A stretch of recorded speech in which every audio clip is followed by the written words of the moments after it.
What is your oh shit, I've got to get the hell out of here right now story?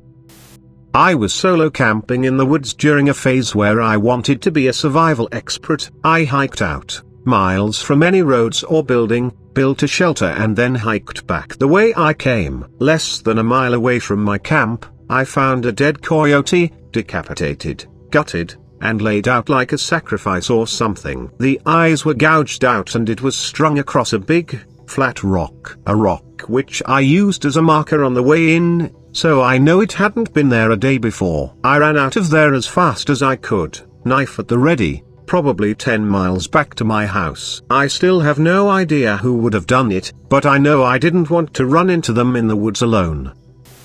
After I graduated from college, I finally landed an interview with a guy who was starting his own company. The economy was shitty, and I so wanted a job. I went in for an interview, and quickly noticed that he double-locked the door behind me. It was a small office in a strip mall. I immediately started to panic and then realized that no one else was there. He had me sit down and 2 questions into the interview he tried to put his hand up my skirt. I was wearing a business skirt suit. I got up and ran, and thankfully was able to open the locks and get the hell out of there. My mum accompanied me to every interview after that for a while. Holy shit. WTF?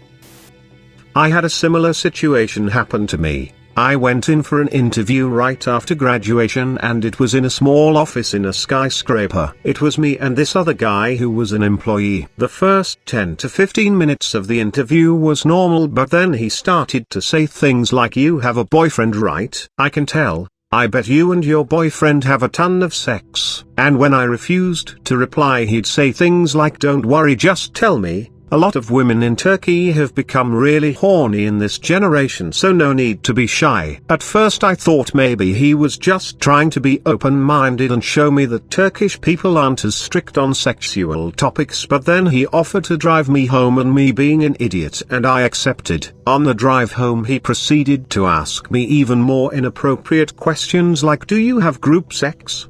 And the moment I knew I needed to somehow leave was when he touched my leg. Fortunately nothing happened, and once I got home I sent him a message saying I declined the job offer, and thankfully he didn't force himself onto me.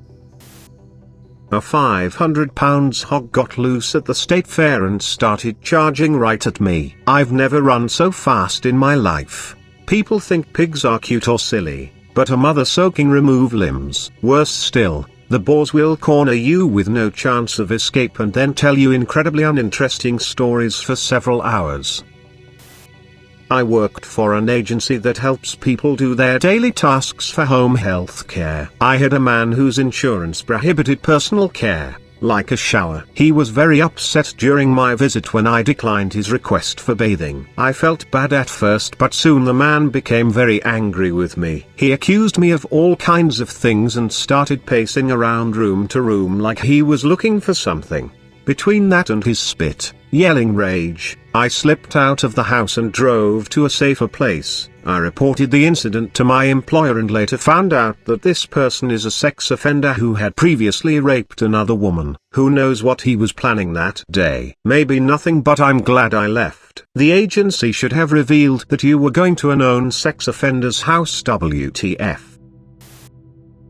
Fuck that. If they knew he were a sex offender, they shouldn't have let her go at all, by herself at least. That's a 2-person job with a panic button readily available. The agency was practically setting up a situation where Up was in serious danger and didn't make them aware of it. I'm not a lawyer, but that seems like something they could end up in court over, if anything happened. My friend and I met at Waffle House for lunch. A guy came into the restaurant looking for a piece of paper that he had accidentally left on a table. The waitress didn't know where the paper was located and might have thrown it away. The guy got upset, saying the paper was important and he was going home to get his gun stored under his mattress. My friend and I quickly paid our check and got the heck out of the restaurant. Yep, that's Waffle House. Each Waffle House is either a happy haven of laughter, dancing and good times, or a druggy hangout with a rat problem. There is no in between.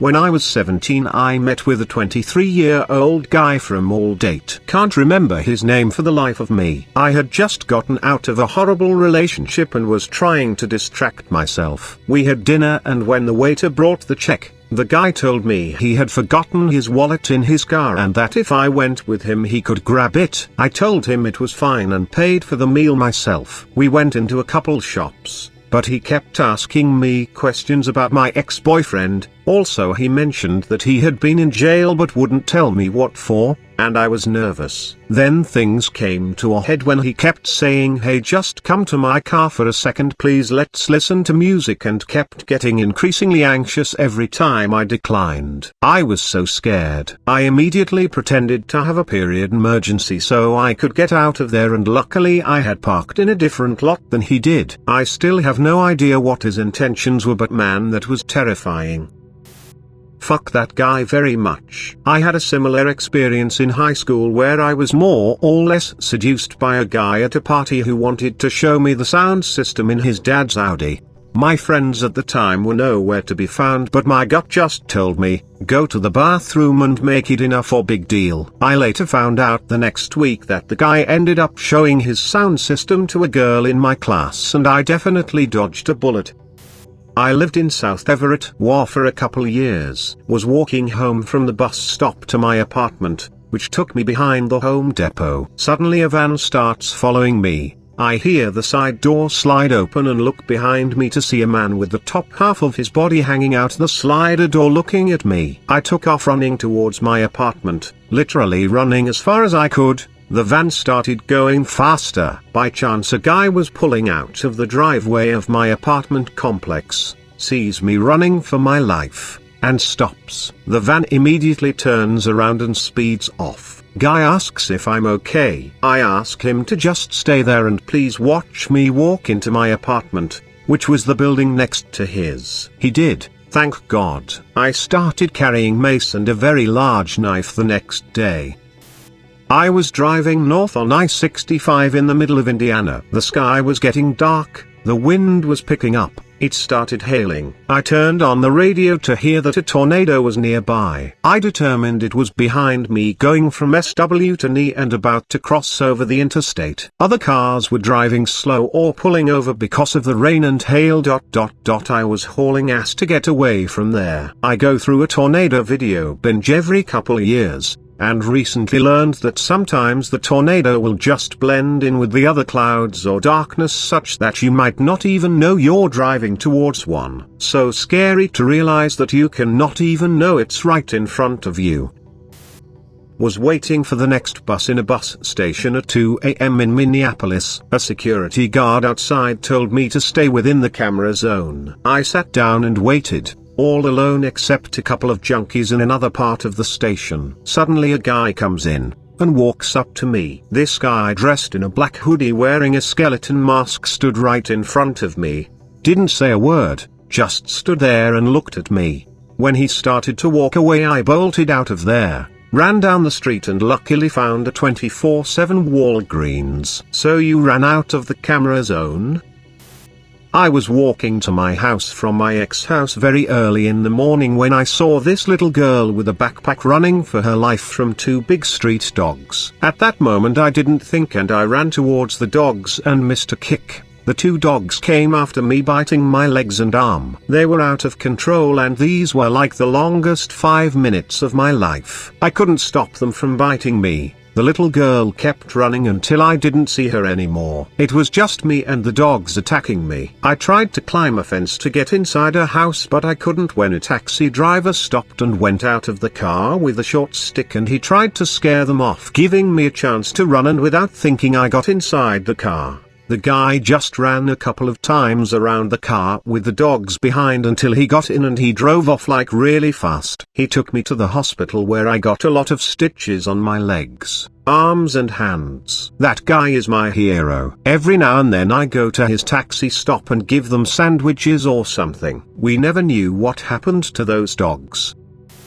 I was leaving for work at 5:30 a.m. While it was still dark, I locked the inside door handle and walked out the door, pulling the door closed behind me. As I turned around to walk off the porch toward my car, I saw 4 men jump out of a van and start coming toward me. The street was otherwise empty. My heart was pounding and I felt panic start as I was digging in my big, messy purse for my keys to unlock the door and get back in my house. The whole time, I'm just thinking they are going to grab me, shove me in the van, and rape, kill me. I was able to get back in my house before they made it to me, but it scared the shit out of me. Turns out they were immigrations officers looking for someone who used to live in our house, and that is standard practice for them if they think the suspect will run. Dang, that's terrifying. But hopefully from that moment on you stopped putting your keys in the purse right away. I have my keys out at the ready no matter what, because I don't know if I'm going to have to unlock something in a hurry or possibly jab a key in someone's eye. Yes, I did. I keep them in my hand every time now.